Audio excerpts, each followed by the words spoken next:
Stand in front of the iron pillar of Delhi, and you face something that should not exist. A 7-meter column of iron, forged around 400 AD, that has spent 16 centuries under rain, humidity, and monsoon. It has barely rusted. Modern metallurgists, with electron microscopes and thermodynamic models, cannot fully explain how it was made. The pillar was commissioned during the Gupta Empire, the Golden Age of India, and originally stood in a Vishnu temple.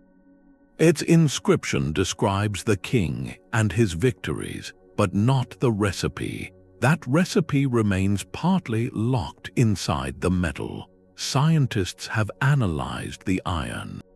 It contains about 1% phosphorus, far more than modern structural steels. When forged and cooled correctly, this phosphorus creates a thin, adherent layer of crystalline iron hydrogen phosphate on the surface. That layer passivates the metal, stopping oxygen and moisture from reaching the iron below. It works like a ceramic shield, self-repairing to some degree. So we know the chemical reason the pillar does not rust. What remains unsolved is the process. How 5th-century smiths, using bloomeries and charcoal fires, produced an iron bar of such uniform composition and forged it into a massive column without destroying the protective phosphorus balance is not fully understood. Too much phosphorus makes iron brittle. Too little and the protective layer never forms properly. The pillar is not brittle. It survived handling, transportation, and over a millennium and a half of weather. The ancient metallurgists must have known something about their ore, their furnace, their hammering schedule, and their cooling rates that we have not entirely reconstructed. The iron pillar is not a fluke. Scattered across the world are other ancient objects that defy easy explanation, swords that cut through steel and never lose their edge, jewelry made of platinum that should have required temperatures no ancient furnace could reach, metal surfaces decorated with patterns that no one has fully replicated. We live in an age that can send robots to Mars and sequence the human genome, yet we cannot exactly reproduce objects made by people working with charcoal, hand bellows, and stone hammers. Not because we lack the raw science, but because the recipe was never written down. The smiths accumulated knowledge over generations, through trial and error, through apprenticeship systems that passed every tiny adjustment from master to apprentice. Then something broke that chain, a war, a siege, a plague, a shift in trade routes. The last apprentice never finished his training. The furnace went cold. The knowledge vanished. That is the real tension. The iron pillar is simply the most conspicuous example, the one you can walk up to and touch. It forces a question that should unsettle anyone who believes progress is inevitable. If knowledge can disappear that completely, what else are we missing? That question, what else might be missing, is not rhetorical. The iron pillar is not a lone anomaly. The same pattern repeats across continents with different metals and different methods, but always the same outcome, a technology that modern science cannot fully replicate. A process that was never written down, a chain of transmission that broke somewhere along the way. In the Middle East, Damascus swords were forged from Wootz steel imported from India, steel with a visible banded pattern and a reputation for exceptional edge retention. The precise recipe for creating those ingots, the specific ore selection, the crucible temperatures, the slow cooling that produced the carbide microstructure, all of it vanished. Modern metallurgists can produce something that looks similar but not identical. The original process remains a set of educated guesses. In China, massive cast iron structures were produced using blast furnaces and water power nearly 2,000 years before Europe developed anything comparable. Chinese smiths achieved temperatures high enough to melt iron, then controlled the carbon content with such precision that they could create tough, durable castings. That knowledge was concentrated in workshops, passed from master to apprentice, tied to specific local ores and clays. When dynasties fell and trade routes shifted, the exact techniques fractured into regional variants and then faded. These are not isolated flashes of genius. Each represents accumulated empirical knowledge refined over many human lifetimes. The furnace temperatures, the hammering rhythms, the selection of specific ores, every detail was calibrated through generations of trial and error. None of it was written down. The knowledge lived in the hands and eyes of individual craftspeople, in guild traditions that required years of silent observation before an apprentice was trusted with the final steps. And then something broke the chain: a war, a siege, a plague, a shift in trade routes. The last apprentice never finished his training. The furnace went cold. The knowledge vanished. The more closely modern science examines these artifacts, the more it realizes how much is genuinely lost. We have the objects, but the process that created them, the exact sequence of heating, quenching, grinding, finishing, remains a set of good guesses. Every ancient technique has its own story of disruption.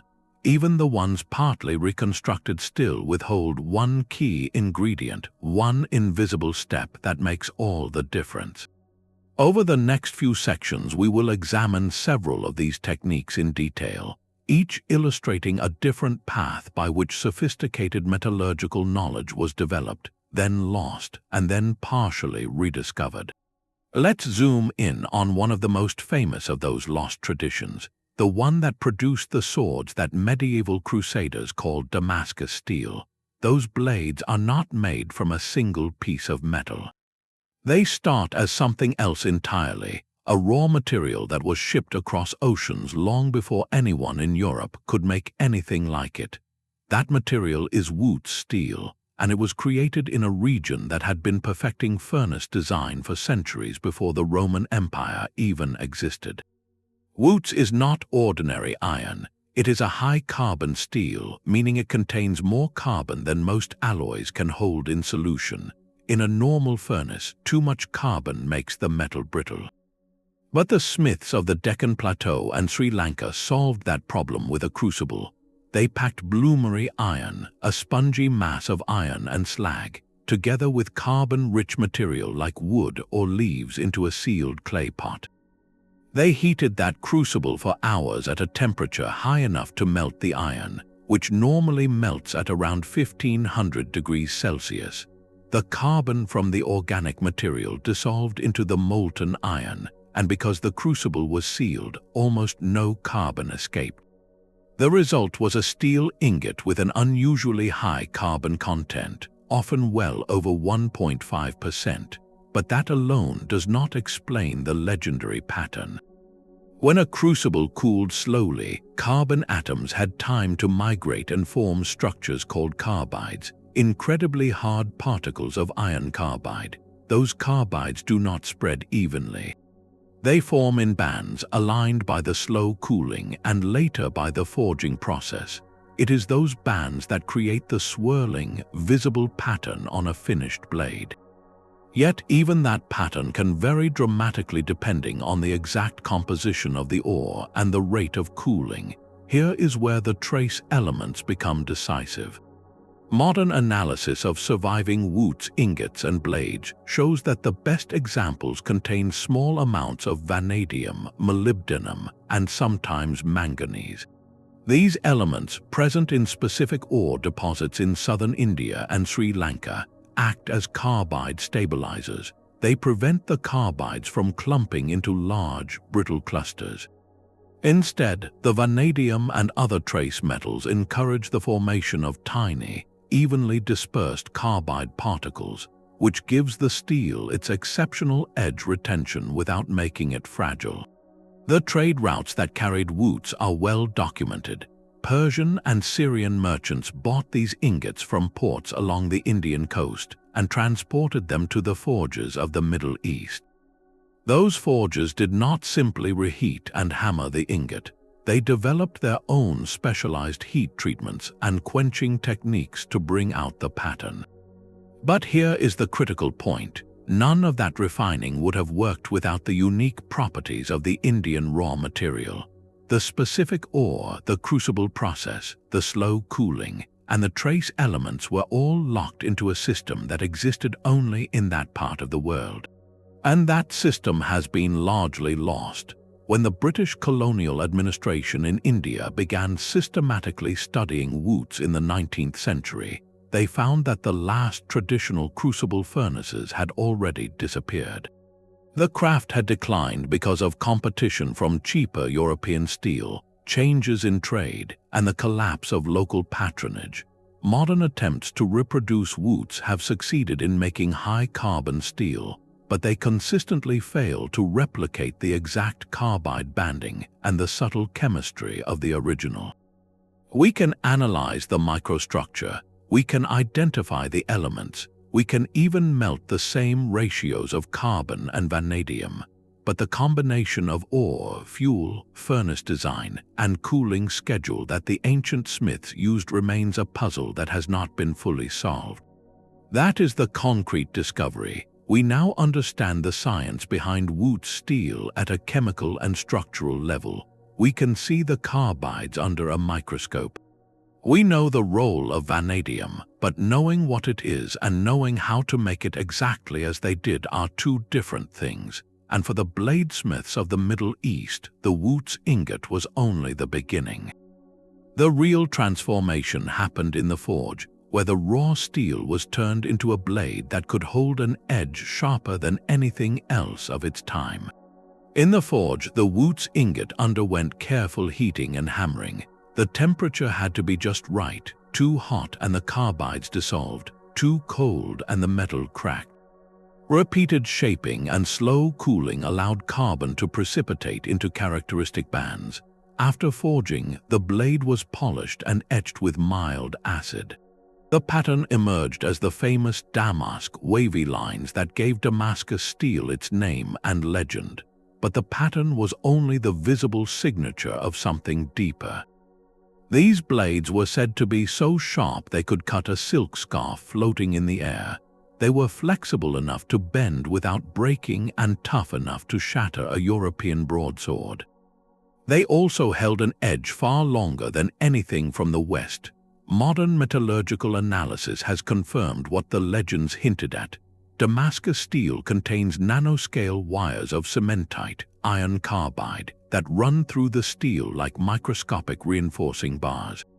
These wires are only about 20 nanometers thick and give the blade its exceptional edge-holding ability. The carbides align to create a natural micro-serrating effect at the edge, allowing the blade to cut through fibers at a molecular level. The mystery is that we cannot consistently reproduce those nanoscale wires today. We can make high-carbon steel with vanadium, forge it into a blade, and etch it to reveal a pattern. But the pattern we get is a coarse imitation. The true Damascus pattern shows a much finer and more uniform distribution of carbides, and those nanoscale wires appear only under the most precise conditions of heating and cooling. Conditions the ancient smiths knew by instinct and experience but never wrote down. In the 1980s and 1990s, two researchers, J. D. Verhoeven and Alfred Pendray, began a systematic attempt to replicate Damascus steel.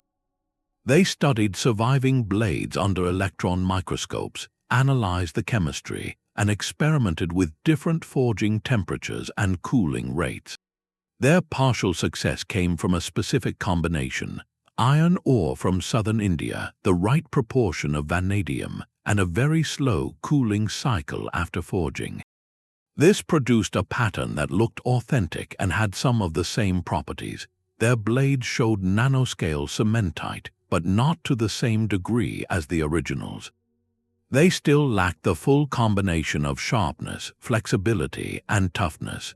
The real complication is that the secret of Damascus steel lies not just in the composition or forging temperature, but in the whole sequence of thermal treatments. The heating, the holding time at each temperature, and the rate of cooling. That sequence was probably refined over centuries by trial and error. Each workshop might have had its own variation based on specific ore, fuel, and local forge design. The great blade-making tradition of Damascus collapsed in the early 19th century. The Ottoman Empire declined, firearms replaced swords, and cheaper European steel flooded the market. With the last master smiths, that knowledge was lost. We can analyze a surviving blade to the atomic level, measure the spacing of its carbide bands, and identify every trace element. But we cannot reverse engineer the sequence of steps that produced it. The pattern is a fossil of a process we have lost. The forge, the hammer, and the eye of the smith are gone. But while Damascus steel represents a lost process, the iron pillar of Delhi presents a different kind of puzzle. Not a missing sequence of hammer blows and quenches, but a question of intent. The pillar has stood for 16 centuries with barely a trace of rust, and we know the chemical reason. The iron contains between 0.15 and 0.20% phosphorus and almost no sulfur. Over time, the phosphorus reacts with moisture and oxygen to form a thin layer of iron-hydrogen phosphate hydrate. That layer is chemically stable, impermeable, and self-repairing. It passivates the surface, which means the corrosion simply stops. But knowing what the layer is made of does not tell us whether the ancient smiths put it there on purpose. The first possibility is deliberate engineering. The iron was smelted using ores naturally rich in phosphorus, and the smiths took care to keep sulfur out because sulfur destroys the protective layer.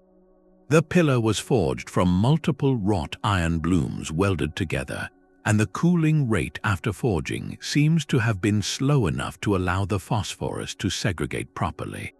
In modern laboratory tests, if you try to replicate that exact composition and cooling profile, you can create a similar passivating layer, but the margin for error is narrow. If the cooling is too fast, the phosphorus remains trapped in the grain boundaries and the metal becomes brittle. If the sulfur content rises above a few hundredths of a percent, the protective film never forms. So the argument that this was deliberate relies on the idea that the smiths had precise control over ore selection, smelting conditions, and post-forge temperature management. The second possibility is that the whole thing was an accident. High phosphorus iron ores are common in parts of central India, and medieval smiths may have simply used whatever ore was available. The low sulfur could have come from local charcoal or from the specific smelting furnace design. The slow cooling, typical of massive structures, might have been coincidental. Under this interpretation, the pillar is a geological curiosity dressed up as metallurgical genius. The smiths made a lot of iron objects, most of which rusted away, and this one happened to survive because of a lucky combination of ore chemistry and cooling rate. We do not have any historical records from the Gupta period that describe intentional phosphorus addition or surface treatment. And when you look at other ancient Indian iron objects, like the beams and columns from the same era that did corrode heavily, their phosphorus levels are often lower, but not always. There is no clear pattern. Modern analytical tools have added another layer of nuance. Scanning electron microscopy of the pillar reveals that the protective layer is not uniform. It varies in thickness and composition across the surface, which some researchers interpret as evidence of an uncontrolled process. Others point out that the variation could simply be due to different exposure to rain and wind over 16 centuries. Meanwhile, attempts to artificially create an identical passivation layer under strictly controlled conditions have only partly succeeded. The exact crystalline structure of the ancient phosphate layer has not been fully reproduced in a laboratory. That suggests that even if the ancient smiths did not understand the chemistry, they might have stumbled upon a particularly effective version of it by sheer repetition. And here is the fundamental tension. The iron pillar is not a mysterious object in the sense that we cannot explain its corrosion resistance. We can explain it down to the molecular level. The mystery is whether that explanation reflects intent or accident. Was there a Gupta metallurgist who knew, after generations of trial and error, that certain iron ores made pillars that did not rust and who deliberately selected them? Or did 1,000 other pillars rust away while this one became famous precisely because it was anomalous? The question matters because it changes how we evaluate the knowledge of those ancient craftsmen. If the pillar was deliberate, it represents an empirical discovery of chemical passivation 1,500 years before modern science described it. If it was accidental, it becomes a powerful reminder that even the most impressive artifact can be the product of luck rather than lost genius. And right now, the evidence can support either interpretation. In ancient China, during the Warring States period around the 5th century BCE, smiths built blast furnaces that melted iron, a breakthrough Europe would not match for nearly 2,000 years. Instead of a small clay shaft producing a spongy bloom, these tall masonry towers used water-powered bellows to force air continuously, raising temperatures high enough to liquefy iron. At around 1,250 degrees Celsius, the molten iron absorbed carbon from the charcoal, producing liquid cast iron that could be poured into molds. Cast iron was cheap to produce in quantity, brittle but hard enough for tools, plowshares, and even weapons. The Chinese also discovered that remelting cast iron and stirring it burned off carbon, producing low-carbon steel. This fining process was done on an industrial scale. By the Han Dynasty, state-owned ironworks employed hundreds of workers, operating multiple furnaces and turning out tens of thousands of iron and steel objects each year. This was a prototype of the Industrial Revolution based on high temperatures, forced air, and the right raw materials. They used specific ores. Phosphorus-rich ores made the cast iron more fluid and easier to cast. Without modern chemistry, they relied on generations of trial and error, and the Han Dynasty kept meticulous records of yields and furnace designs. The system was not just a technical achievement. It was an economic and administrative one. Mastery of iron production meant superior tools for farmers and stronger weapons for soldiers, and the state controlled the entire chain from ore to finished product. Then came the cycles of fragmentation. After the Han collapsed into the Three Kingdoms period, the large state-run ironworks were abandoned. Knowledge concentrated in a few hundred families scattered across the countryside.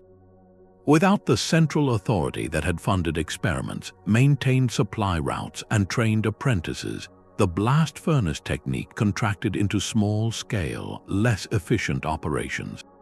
The continuous forced air that had made liquid iron possible gave way to simpler bloomeries. The fining process, once standardized across dozens of foundries, became a memory preserved only in texts and oral tradition. Blast furnaces revived during the Song dynasty when coal replaced charcoal and water power returned, but by the Ming period the technology declined again. The Ming government restricted large-scale ironworking, fearing concentration of power, and the expertise faded into smaller regional crafts. When European metallurgists finally produced cast iron in the 15th century using water-powered bellows, they were rediscovering something the Chinese had done more than a millennium earlier. The difference is that the Chinese had built an entire economic system around this technology, and when that system collapsed, the knowledge collapsed with it. The practical consequence is that the industrial capability was erased not because the principles were unsound, but because the society that sustained it could not survive the wars and political changes. The blast furnaces of Han China demonstrate that entire systems of production, complete with specialized ores, standardized processes, and institutional memory, can be lost when the structures that support them disappear. The pattern repeats with a metal so difficult to work that we would not attempt it without industrial furnaces. Platinum. Pure platinum melts at 1768 degrees Celsius, hundreds of degrees beyond the reach of ancient wood-fired furnaces. Yet Spanish explorers found platinum objects among indigenous South Americans, tiny beads, nose rings, and decorative plaques. How could pre-Columbian cultures work such a metal? The answer is not melting but sintering. The Moche and Tumaco La Tolita cultures along the coasts of modern Peru and Ecuador ground platinum ore into a fine powder, mixed it with gold dust, and heated the blend to around 1000 degrees Celsius. The gold melted and acted as a binder, holding the platinum particles together. The result was a solid, malleable composite that could be hammered, shaped, and polished. The process required careful proportions of gold to platinum, and the heating and hammering had to be repeated many times. Each cycle drove the particles closer together until the metal became dense enough to work into fine forms. The final objects were smooth, complex shapes, often gilded to contrast white platinum with yellow gold. Modern scientists identified this technique in the 1970s when they examined pre-Columbian platinum artifacts under microscopes and saw the characteristic structure of sintered powder. The ancient metalworkers had developed a form of powder metallurgy not rediscovered in Europe until the 18th century, and even then only as a laboratory curiosity. Yet here it was, applied with skill and artistry more than 1,000 years earlier. How did they discover it? Possibly a chance mixture of gold dust and crushed platinum ore. But the process demands precise control. Too little gold and the particles would not bind. Too much and the composite became brittle. The heating had to last long enough for the gold to flow and wet the platinum surface, but not so long that the gold boiled away or oxidized. This was not a simple accident. It was the product of generations of patient experimentation, passed down through families and guilds. Then the Moche and Tumaco La Tolita cultures declined before Spanish contact, and their knowledge fragmented or vanished. When Europeans arrived, they could not understand how the local people had worked a metal that they themselves struggled with. It would take another century before European chemists began to unravel the sintering process, rediscovering a technique already mastered on the other side of the world. The concrete discovery is that ancient cultures without written metallurgical treatises developed a method that modern science now validates. They understood that the key to working platinum was not brute heat but the subtle control of particle size, temperature, and composition. That is engineering, and it was lost not because it was flawed but because the people who knew it disappeared. That same principle, knowledge vanishing with the people who held it, applies to one of the most famous blades in history. The Japanese katana. The common explanation for the katana's quality is folding steel thousands of times. That is true, but it is the least mysterious part of the story. The real difficulties begin much earlier. Japanese smiths did not use iron ore from mines. They used iron sand, satetsu, collected from riverbeds and beaches. That sand was smelted in a tatara furnace, a massive clay vessel built over days, filled with charcoal and sand, and fired with bellows for 72 hours straight. The result was a bloom of tamahagane, a steel so uneven that a single piece might contain everything from nearly pure iron to brittle cast iron. Sorting and selecting the right fragments was the first act of skill. Then came folding. Folding is a practical necessity. By heating the steel, hammering it into a bar, cutting it, stacking the halves, and welding them back together, the smith distributes carbon more evenly and pushes out slag inclusions. Each fold doubles the number of layers. After 15 folds, you have over 30,000 layers. This creates a composite material with alternating hard and soft bands. The process itself is not secret. Any modern bladesmith can replicate it. What is not easily replicated is the differential hardening. After forging the blade into shape, the smith coats it with a mixture of clay, charcoal powder, and stone dust. The coating is applied thicker along the spine and thinner on the edge. When the blade is heated and quenched in water, the thin clay on the edge cools rapidly and becomes hard martensite. The thick clay on the spine cools slower and stays softer, retaining flexibility. The result is a blade that can hold a razor edge without shattering on impact. That sounds straightforward, but the exact composition of the clay mixture, the timing of the heating, the temperature of the water, and even the direction of the quench were closely guarded family secrets. Two smiths using the same steel and the same furnace could produce dramatically different results. Some of those recipes have been passed down to modern smiths. Others vanished when the traditional schools collapsed during the upheavals of the Meiji Restoration. Then there is the sand itself. The iron sand from different regions of Japan contained trace elements that influenced both the smelting and the final steel. Modern Japanese smiths still use the tatara process, but they rely on iron sand from a limited number of remaining sources. Even those are not identical to the deposits used centuries ago. The specific combination of ore chemistry, charcoal type, furnace geometry, and skill cannot be fully reconstructed. The katana is not a single lost technique.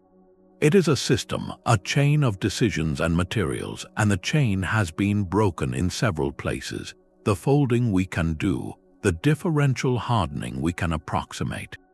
But the full knowledge chain, from the selection of a particular sand from a particular river, through the precise management of the tatara fire, to the exact clay mix and quenching procedure of a master smith, that is the part we cannot reassemble. This shifts the perspective from a simple lost trick to a lost industrial ecosystem, one that required both specific materials and generations of skill. The decorative arts of antiquity demanded chemical precision often underestimated. Mercury gilding or fire gilding dissolves gold into mercury at room temperature to form a pasty amalgam. This mixture is painted onto a copper, silver, or bronze surface. Heating to around 300 degrees Celsius evaporates the mercury, leaving a thin, uniform gold layer chemically bonded to the base metal. The result is durable and brilliant, lasting centuries. However, mercury vapor is toxic. Medieval and Renaissance gilders developed elaborate ventilation and handling practices, but these were kept within guilds passed down orally, never written. When guilds dissolved or safer electroplating methods emerged, the exact recipes for amalgam composition, heating rate, and cycle count evaporated along with the mercury. Modern restorers can recreate the general process but cannot replicate the specific techniques behind the finest examples from the 15th and 16th centuries. Niello uses a black metallic inlay for intricate designs on silver and gold. It is an alloy of silver, copper, lead, and sulfur, heated into a dark, glassy sulfide compound. The mixture is ground to powder, packed into engraved grooves, fired to flow into the grooves, then polished. Proportions varied dramatically across cultures and time periods. A Niello from 15th century England had different melting point and adhesion than one from 11th century Iran. Recipes were tuned to local metals, available fuels, and specific tools kept as guarded secrets. When a workshop closed or a family line ended, that formulation vanished. Modern tools can determine approximate composition, but not the exact sequence of heating, quenching, and polishing steps for a flawless finish. Depletion gilding exploits that gold does not corrode while copper does. A gold-copper alloy surface, perhaps 20% gold and 80% copper, is treated with mild acid or organic compounds like oxalic acid from plant juices. Acid dissolves copper from the surface, leaving a porous sponge of pure gold that can be burnished or heated into a shiny coating. Pre-Columbian cultures in the Andes used this technique to create objects appearing entirely gold from cheaper alloy. Precise control of alloy composition, acid concentration, temperature, and timing was required. Modern jewelry still uses similar methods, but the specific recipes of Moch and Chimu smiths are only approximately reconstructed. We know the general principle but not the exact plants, temperatures, or number of cycles. All three techniques share a common thread. They were not simple recipes written and passed untouched. They were living knowledge refined by trial and error over centuries, tied to local materials and guarded by those who depended on them. When those people disappeared, materials changed, or new technologies made old methods obsolete, the knowledge vanished.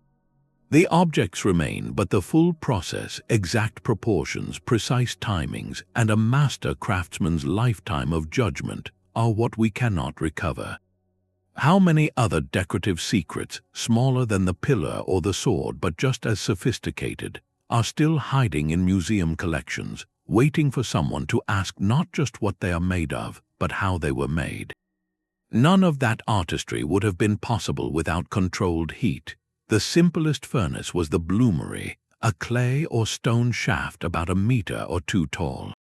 Charcoal and iron ore were loaded in layers. Air was forced in through clay tires at the base, and the temperature reached roughly 1200 degrees Celsius. That was enough to melt the slag containing impurities, but not enough to melt the iron itself. The result was a spongy bloom of solid iron mixed with slag, hammered repeatedly to expel impurities and consolidate the metal.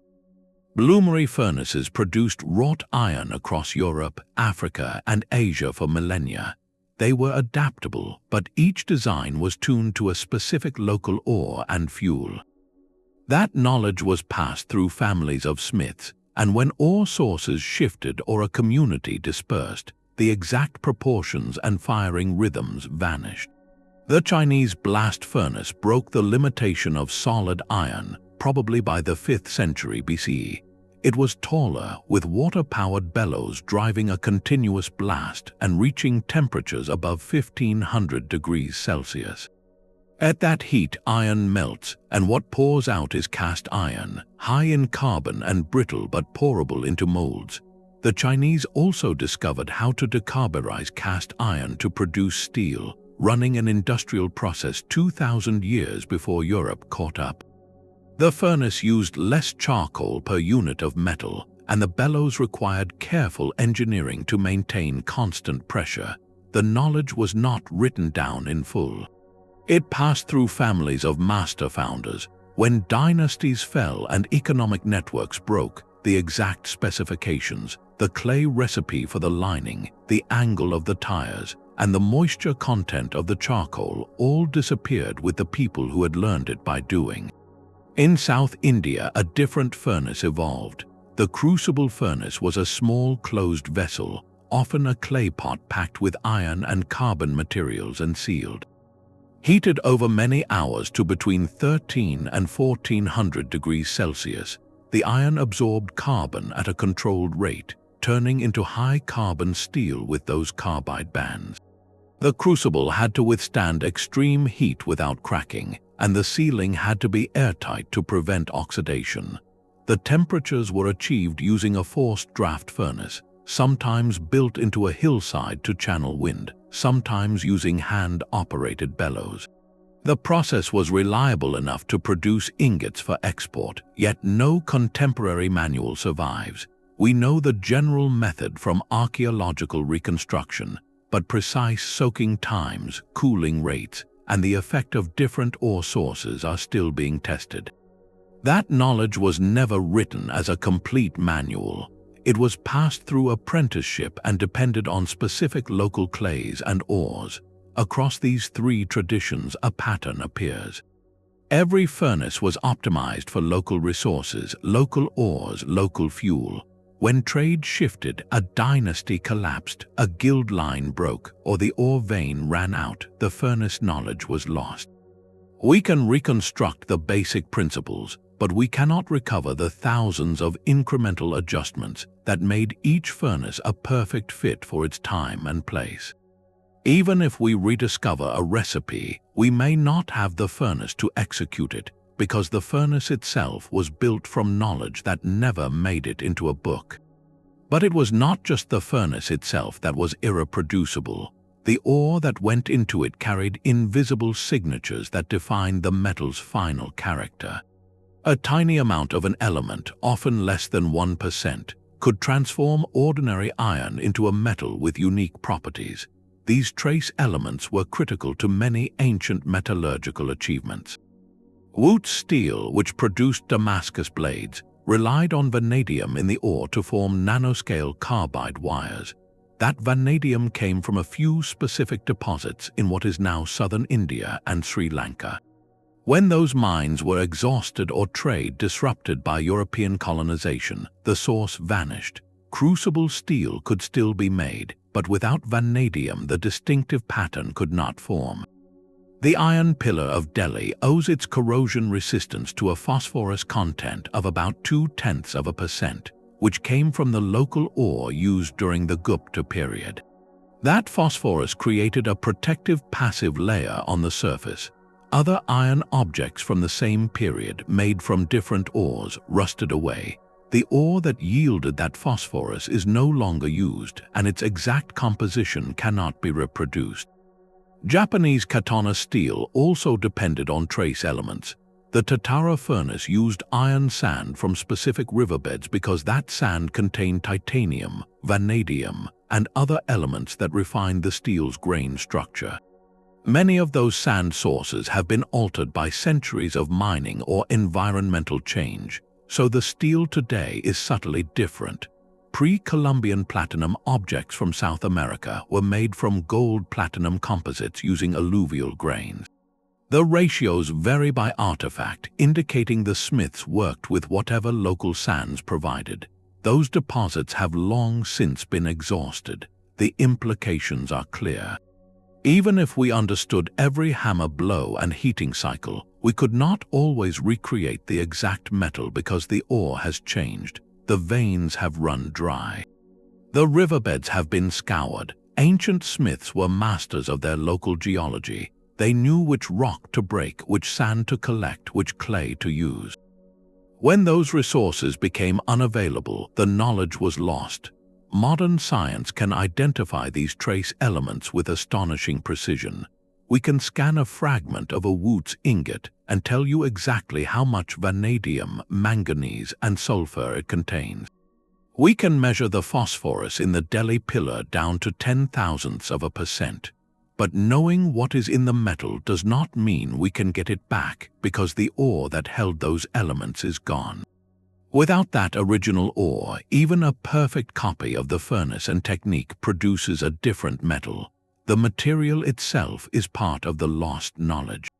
Modern tools now let us examine ancient artifacts at a scale impossible just decades ago. They reveal precisely what we are missing, but the methods behind those materials remain elusive. Scanning electron microscopy magnifies up to 100,000 times, and in the 1980s, metallurgist John Verhoeven used it on a genuine Damascus sword. He found nanoscale wires of cementite, a form of iron carbide, arranged in bands. This created a composite structure at the atomic level, unseen in modern steel. The SEM showed what was there but not how the smiths achieved it. Energy dispersive X-ray spectroscopy often works alongside an SEM. It identifies exact chemical elements by their X-ray signatures. ADS scans of the iron pillar of Delhi mapped the distribution of phosphorus through its corrosion layer. The protective phosphate film varies in thickness and composition, as if cooled at a specific rate that allowed phosphorus to migrate to the surface. The chemical map is clear, but the cooling recipe is not. X-ray diffraction fires X-rays at a crystalline material and measures how they scatter. The pattern reveals which crystal phases formed and sometimes the formation temperature. XRD of a fragment of Han Dynasty Chinese cast iron showed it had been held at red heat for hours, then cooled slowly. This allowed carbon to form graphite flakes, making the iron more ductile. It was deliberate heat treatment, but the exact furnace atmosphere and timing remain unknown. Neutron imaging offers another vantage. Neutrons pass through metal easily but are scattered by hydrogen, making them ideal for imaging corrosion layers without cutting into an artifact. In 2009, researchers at the Paul Scherrer Institute used neutron radiography on the iron pillar.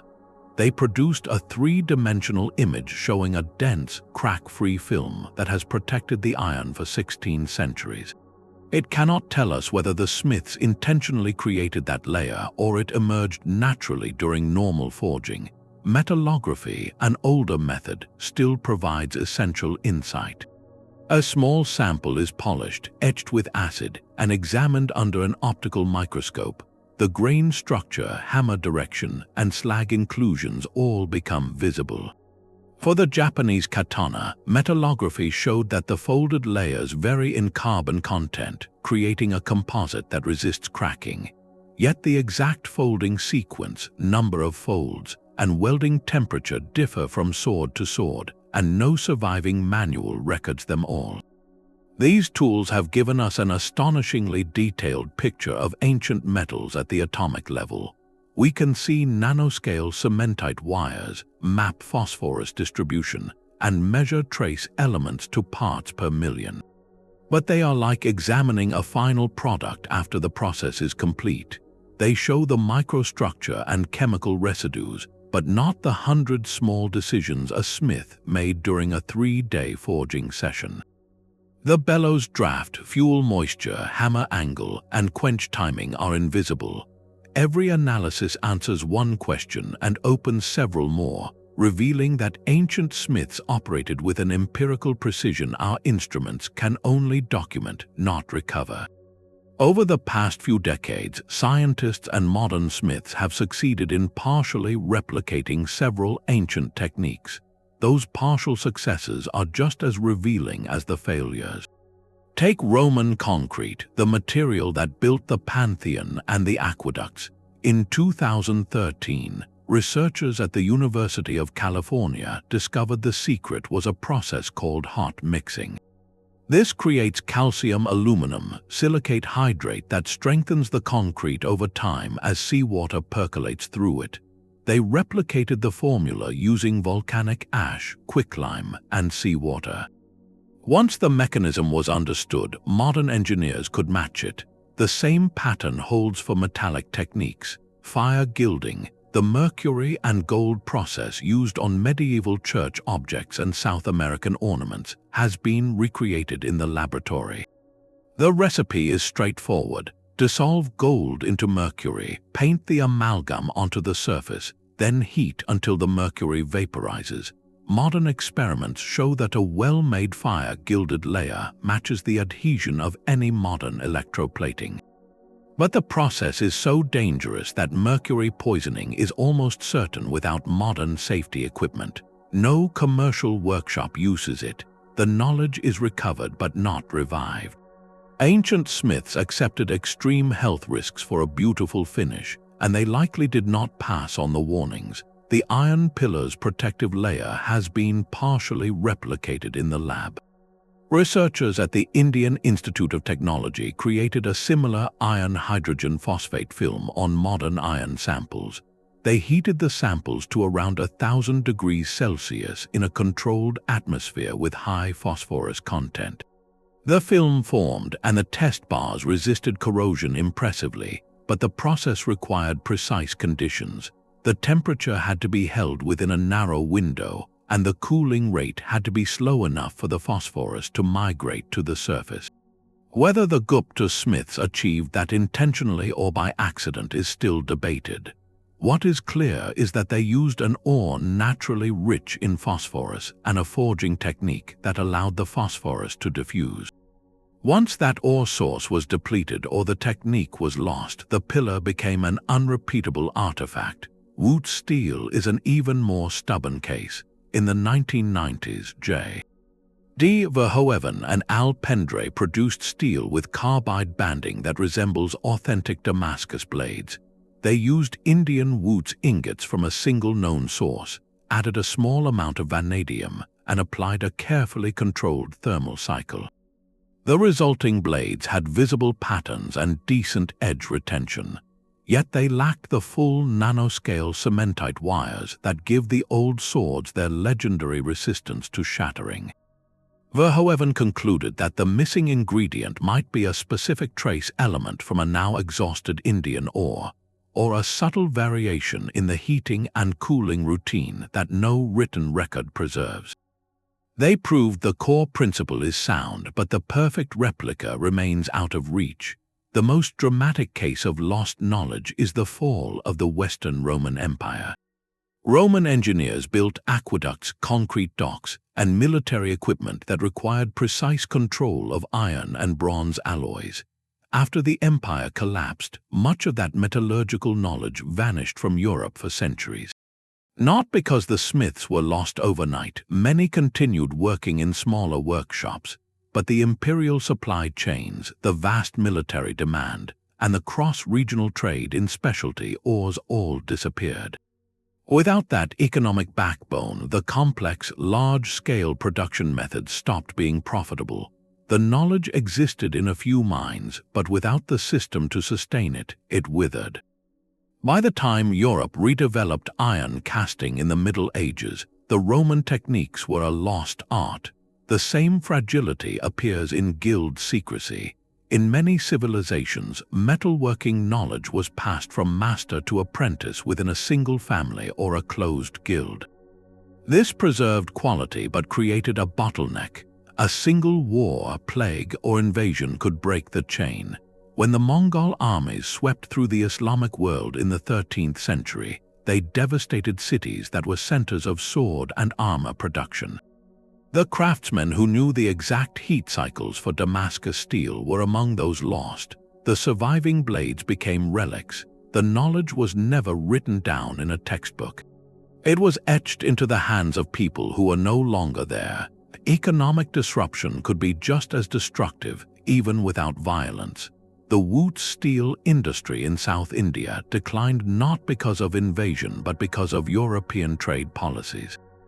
Arabic and Persian merchants had carried Wootz ingots for centuries, but when European colonial powers took control of trade routes in the 18th and 19th centuries, demand shifted. Cheaper European steel flooded the market, local production collapsed. The smelters who knew which ore deposits produced the right grades of high-carbon steel stopped working. By the time modern scientists wanted to study Wootz, the traditional mines had been abandoned for decades, and the knowledge of the exact ore body, the crucible preparation, and the cooling schedule had faded into uncertainty. Oral knowledge is inherently fragile. A smith who can judge the temperature of a furnace by the color of the flame, who knows how to mix local clay for a crucible, who can feel the right hammer rhythm carries a lifetime of empirical learning. None of it is easily written down. Even if a medieval monk or a colonial administrator had tried to record the process, they would have missed the subtle details that only experience teaches. So when the last smith of a given tradition passes away, the knowledge is lost with them. No document can fully replace a lifetime of practice, yet the objects they left behind still carry practical knowledge. Modern materials science is learning to extract it. Damascus steel contains nanometer-thick wires of cementite, a ceramic-like iron carbide embedded in the metal. These wires act as a natural composite reinforcement, similar to the carbon fibers used in modern aerospace materials. Researchers are now attempting to create synthetic nanostructured steels by mimicking that microstructure through controlled heat treatments and trace elements. They have achieved partial success, but the exact ancient recipe remains elusive. The iron pillar of Delhi offers another insight. Its corrosion resistance comes from a thin phosphate layer, formed by a reaction between the iron and phosphorus in the ore. Scientists are now exploring phosphate-based surface treatments for structural steel, especially in environments where painting is impractical. Pre-Columbian metallurgists in the Moche and Tumaco-Latolita cultures developed a form of powder metallurgy by sintering platinum powder with gold to create a workable composite. That process is now used in high-performance alloys and additive manufacturing. Similarly, depletion gilding, an acid-based method that enriches the gold surface, has been revisited as a mercury-free alternative to traditional fire gilding, which is highly toxic. If ancient smiths could achieve such sophistication using only empirical methods and local materials, What other engineering principles might we uncover by systematically decoding their surviving work? So what does all of this really mean? We have walked through a museum of human ingenuity. The iron pillar that refuses to rust, its protective layer still resisting corrosion after 16 centuries. The Damascus blades with their nanoscale wiring, swords that could cut a silk scarf in midair yet remain sharp against armor. The Chinese blast furnaces that ran 2,000 years before Europe's Industrial Revolution, producing cast iron in quantities that would not be matched until the modern era.